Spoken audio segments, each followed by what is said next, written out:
राम राम मंडळी. तर welcome to our channel. आणि आज घेऊन आलो मी तुमच्यासाठी नवीन इन्फॉर्मेशन.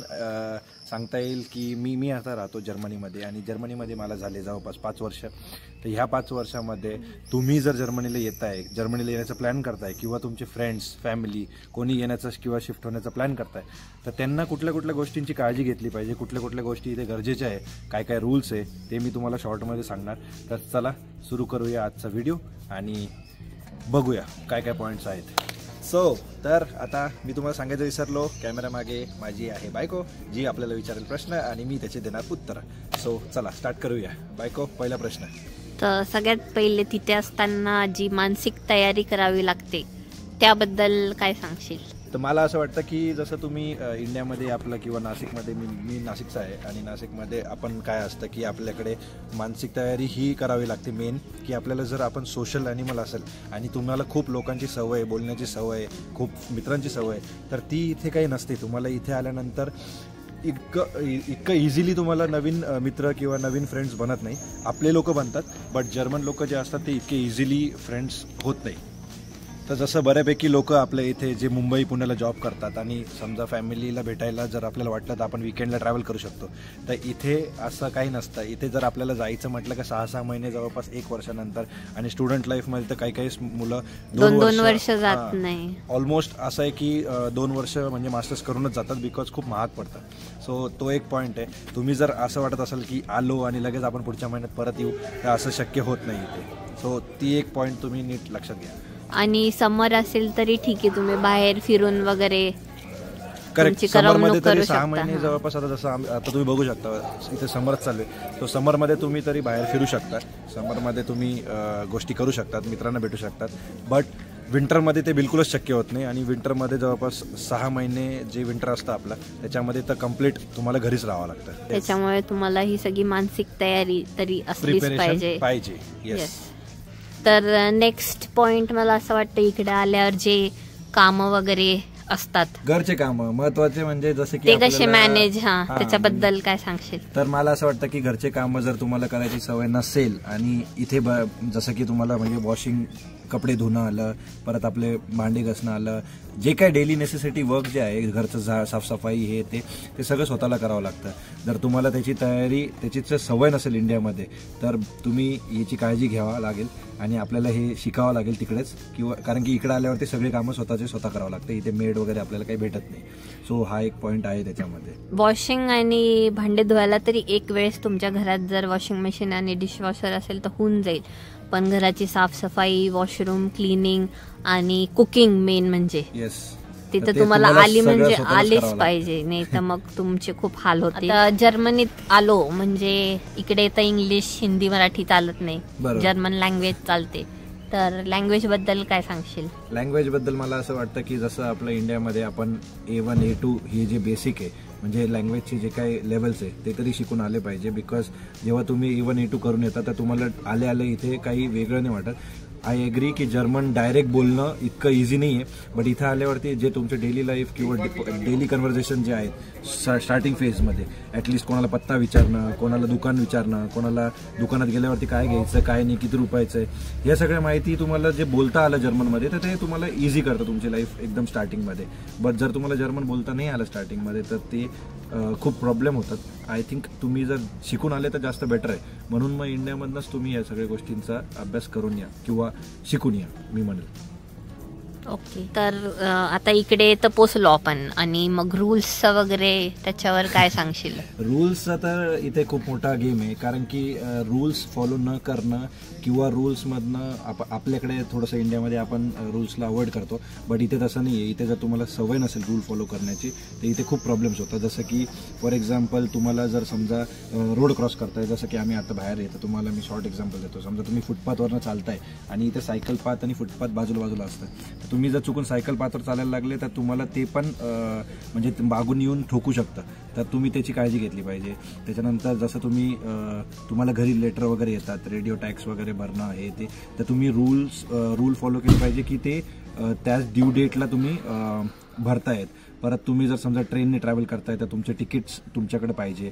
परत त्याच्यानंतर तुम्ही बसमध्ये ट्रॅव्हल करताय तर बसमध्ये तुमचे बसचं तिकीट तुम्ही काढलं पाहिजे. सो ह्या सगळ्या गोष्टींची तुम्ही काळजी घेतली पाहिजे. बेसिकली जर तुम्ही रूल्स फॉलो नाही करणार तर Germany is a bad place for you, because जर्मनीमध्ये स्ट्रिक्टली सगळे लोक रूल्स फॉलो करतात आणि तुम्ही पण फॉलो करावा अशी त्यांची इच्छा असते. सो जर तुम्हाला पैसे वाचवायचे असतील, फाईन नाही लागला पाहिजे, तर तुम्ही रूल्स इथे फॉलो केला पाहिजे.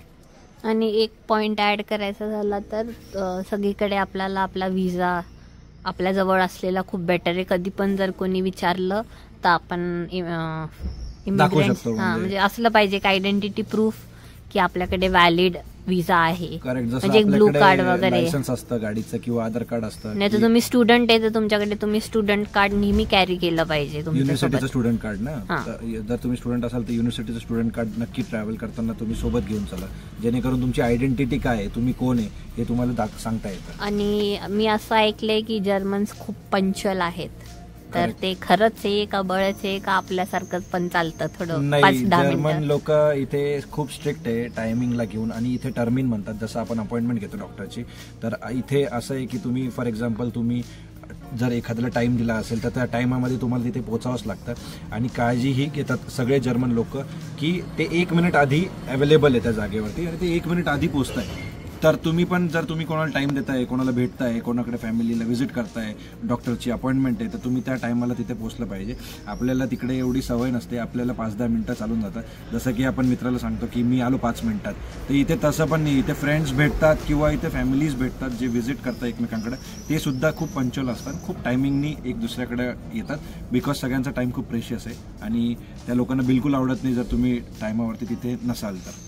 आणि बसेस वगैरे पण जर बसचा टायमिंग 9:15 असेल तर ती बस डॉट तिथे असते. करेक्ट ना, ती तुम्हाला 1 मिनिट इकडे सापडेल ना तिकडे सापडेल. 9:15ची बस जर असेल तर तुम्हाला मी सांगतो की जसं बस स्टॉप आहे, हा मी आता जवळपास इथे बस स्टॉपलाच बसलेलो आहे. जर इथे बस आली, इथे जर बस 9:15ची असेल तर तो ड्रायव्हर इथे 1 मिनिट आधी गाडी 9:14ला आणेल आणि तो बरोबर 9:15 निघून जाईल. मागून आम्ही खूप वेळा असं झालंय की आम्ही पळत पळत येतोय आणि पळत पळत येता येता बस आमच्याकडनं सुटते, पण ड्रायव्हर दरवाजा लावून घेतात आणि ते नाही ऐकत. सो पंक्च्युअलिटी इथला खूप इम्पॉर्टंट पॉईंट आहे. जर तुम्ही पंक्च्युअल नसाल तर तुम्हाला खूप टफ टाइम फेस करावा लागेल इथे जर्मनी. इकडे आल्यावर तर काही आपल्या इंडियासारखं इकडे 2 व्हीलर वगैरे असं तर काही नाहीये. मग तू डेली ऍक्टिव्हिटीज जसं ग्रॉसरी हे आणणं, कुठे पण जायचं यायचं म्हटलं, सगळीकडे तर बस स्टॉप बसेस नाही जात, एका ठराविक पॉईंट पर्यंत जातात. तिथून पुढे मग ट्रान्सपोर्टेशनचं कसं, त्याच्यावर काय सांगशील? तर इथे जर तुम्हाला वॉकिंग करण्यामध्ये इंटरेस्ट नसेल, जो मला पण नव्हता सुरुवातीला, वॉक जर तुम्हाला करायची इच्छा नसेल तर इथे बिलकुल अवघड आहे. बिकॉज ट्रॅम बसेस आणि जे काय आहे ते आहेत. आता एक बस आली, मी तुम्हाला जस्ट दाखवतो एक एक्झाम्पल म्हणून. इथे बस आली तर बसचा टायमिंग जर तुम्ही बघाल, जस्ट आता इथे एक बस आलेली आणि मिनी बस आहे, ती फक्त अर्ध्या मिनिटासाठी थांबली जसं मी तुम्हाला सांगितलं आणि पुढे गेली. तर परत येऊया आपल्या पॉईंटवरती. इथे जसं तुम्ही बघाल, तुम्हाला जर दुकानात जायचं आहे किंवा तुम्हाला कुठे शॉपमध्ये किंवा कुठे पण सुपरमार्केट किंवा कुठेही जायचं असेल, कॉलेज म्हणा किंवा युनिव्हर्सिटीमध्ये असेल, तर तुम्हाला जास्त करून वॉक करावं लागतं. आणि वॉकिंग डिस्टन्स इज लाईक की म्हणजे 500 मीटर 1 किलोमीटर वगैरे. बसेस ट्रॅम्स आहेत, बट एका ठिकाणाहून जर दुसऱ्या ठिकाणावर जायचं तर इथून तुम्हाला पहिले तर मेन स्टेशनला जाण्यासाठी बस घ्यावं लागते, तिथून तुम्हाला एक ट्रेन घ्यावं लागते. सो इथला जो बस टू ट्रॅम किंवा tram to main train station, हे जे प्रवास आहे हे तुम्हाला वॉकिंगनीच करावं लागतं. आणि जर तुम्हाला वॉक करायची सवय नसेल तर तुम्हाला इथे खूप अवघड होणार, हे तर नक्की.